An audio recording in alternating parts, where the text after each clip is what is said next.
Sir నమస్కారం sir. నమస్తే అండి.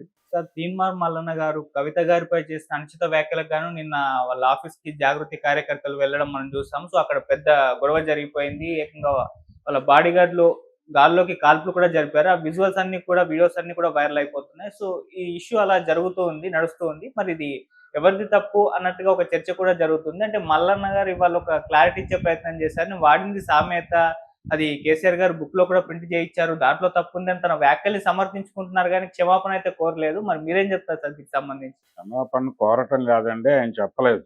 హ్మ్. అంటే సారీ చెప్పటానికి, సారీ చెప్పమని అడగడానికి ఒక పద్ధతి ఉంది. అవును. సారీ చెప్పమని డిమాండ్ చేస్తూ గనక అక్కడ ధర్నాలు లాంటివి జరిగుంటే ఆయన చెప్తే చెప్పుండేవాడేమో. హ్మ్. కానీ వీళ్ళు పరిధి దాటి వెళ్ళి దాడి చేశారు. దాడి చేయటం అనే దగ్గర ప్రాబ్లమ్ ఉంది. దాడి చేయటం అనే దగ్గర ప్రాబ్లమ్ ఏంటంటే వీళ్ళు కూడా ఒక ఆర్గ్యుమెంట్ నుంచి పక్కకి వెళ్ళిపోయినట్టే. ఇంక ఆర్గ్యుమెంట్ లేదక్కడ. హ్మ్. అతని స్టాండ్ మీద నిలబడ్డాడు. వీళ్ళు వీళ్ళ స్టాండ్ మీద నిలబడ్డారు.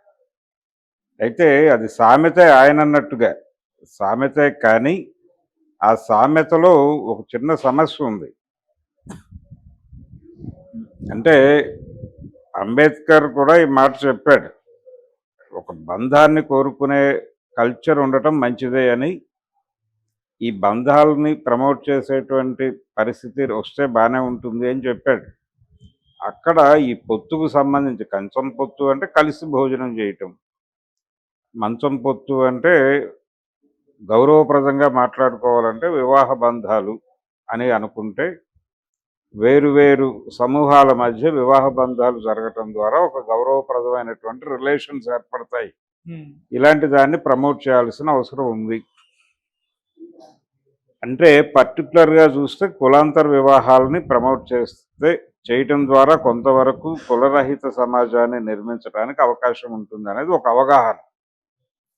అలా బ్రాడర్ ఏరియాలో ఇలాంటి మాటలు మాట్లాడటం అనేది జరిగితే ఓకే.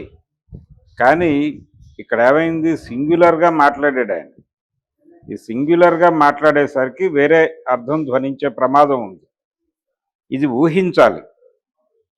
ఇది ఇలా కన్వే అయ్యే ప్రమాదం ఉంది అని ఊహించి తన భాషని వాడాలి. అలా కాకుండా ఒక సామెత ఉంది కాబట్టి దాన్ని సింగులర్‌లో వాడేటప్పుడు ఒక ధ్వని వస్తుంది. మీ సమూహంతో మాకు కంచం పొత్తు లేదు, అలాగే మంచం పొత్తు లేదు అంటే అది వేరే సెన్స్. అలా కాకుండా నువ్వు అని సింగులర్‌లోకి తీసుకొచ్చి ఇదే సామెత వాడితే ఇది వేరే అర్థాన్ని ధ్వనింపజేస్తుంది. హ్మ్.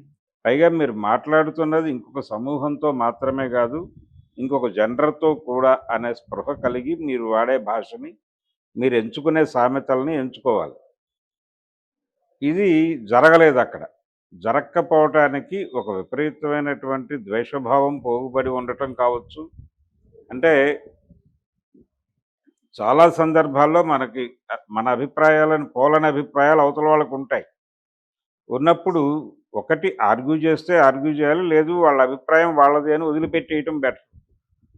పట్టించుకోకుండా వదిలేయటం బెటర్. కానీ వాళ్ళకి ఈ అభిప్రాయం ఉంది అని అక్నాలెడ్జ్ చెయ్యి. అక్నాలెడ్జ్ చేసి వదిలిపెట్టేయి తప్ప దాని మీద కామెంట్ చేయొద్దు. ఇది ప్రొసీజర్. అంటే అవతల వాళ్ళ గౌరవానికి భంగం కలగకుండా మీరు వ్యవహరిస్తే, మీ గౌరవానికి భంగం కలగకుండా అవతల వాళ్ళు వ్యవహరించే అవకాశం ఉంటుంది. ఈ మార్జిన్ ఇచ్చుకుంటూ హ్యూమన్ రిలేషన్స్ మెయింటైన్ చేయాలి. అది జరగల.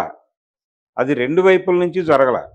వాళ్ళు ఓవర్ రూల్డ్ అంటే కొంచెం అటు నుంచి ఒక మాట దొర్లినప్పుడు ఇలా మాట్లాడటం సబబు కాదు, సంస్కారం కాదు అనే విషయాన్ని ఎక్స్‌ప్లెయిన్ చేస్తూ ఒక మీడియా నోట్ రిలీజ్ చేసో, లేకపోతే ఒక ప్రెస్ మీట్ పెట్టో క్లారిఫికేషన్ ఇచ్చుంటే ఒక పద్ధతిగా ఉండేది. అలా కాకుండా దాడి చేయటం ద్వారా ఇష్యూని సాల్వ్ చేస్తామనుకుంటే అది పెరుగుతుంది.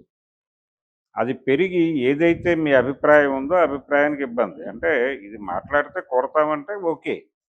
అంటే మాట్లాడితే కొట్టటం అనే యాంగిల్‌లోకి టర్న్ అయిపోయింది విషయం. అలా టర్న్ కాకుండా వీళ్ళ వీళ్ళ ఏరియాలో ఇష్యూని ఉంచుకొని ఉండాల్సింది. ఉండేదప్పుడు. ఇలాంటి భాష వాడటం సబబా అనే దగ్గర చర్చ మొదలై ఉంటే ఒక పద్ధతిగా ఉండేది. కానీ దాడి దిశగా వెళ్ళటం అనేది కొంతమందిని సాటిస్ఫై చేసి ఉండొచ్చు. కానీ ఇది కల్చర్ కాదు. ఇది కల్చర్‌గా మారుతోంది. ఈ మధ్య కాలంలో తెలుగుదేశానికి సంబంధించిన మీడియా ఆఫీసుల మీద జరిగినటువంటి దాడుల సందర్భంగా కూడా ఇదే ప్రస్తావన వచ్చింది. వీళ్ళు కొట్టారు సరే, వాళ్ళు అన్నది కరెక్టా? అంటే వాళ్ళు అన్నది కరెక్ట్ కాదు.